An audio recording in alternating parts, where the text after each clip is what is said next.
शिवम अपने दादी के देहांत के बाद पहली बार उनके पुराने हवेली जैसे घर में आया था। वो घर जो शहर से दूर एक पहाड़ी के ऊपर अकेला खड़ा था। बहुत कम लोग वहां जाते थे और शिवम को वहां आने की सलाह भी कम ही लोगों ने दी थी।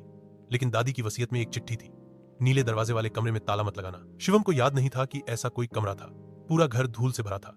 पुराने लकड़ी के फर्श की हर सीढ़ी चरमराती थी और दीवारों पर लटकती तस्वीरें किसी जमाने की गवाही देती थीं।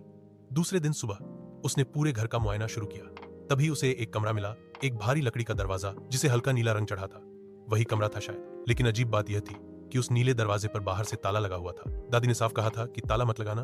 उसने खुद से कहा और ताला खोल दिया। कमरा अंदर से एकदम साफ था, जैसे किसी ने हाल ही में सफाई की हो। एक मेज थी जिस पर एक पुराना लैंप, एक डायरी और एक कांच की बोतल रखी थी। उसने डायरी खोली। पहले पन्ने पर लिखा था, अगर तुम सच जानना चाहते हो तो पहले खुद को जानो। हर पन्ने पर दादी की लिखावट में कुछ न कुछ था, यादें, अनुभव और सबसे ज्यादा डर।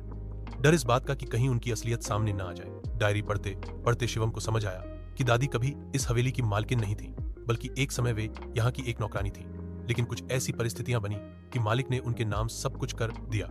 इस रहस्य को जानकर शिवम पहले हैरान हुआ, फिर भीतर से हल्का महसूस करने लगा। यह कहानी सिर्फ विरासत की नहीं थी, यह सच्चाई की कीमत और समय के साथ बने झूठ की परतों को हटाने की भी थी। अगले दिन जब शिवम गांव गया तो उसे गांव के बुजुर्ग मिले। उन्होंने कहा, तेरी दादी ने बहुत कुछ सहा है, लेकिन उन्होंने कभी किसी से कुछ नहीं छिपाया, सिवाय अपने अतीत के। शिवम को अब समझ आ चुका था कि सच्चाई को छिपाने का बोझ किसी भी दौलत से भारी होता है। उसने वह नीला दरवाजा अब हमेशा के लिए खुला छोड़ दिया।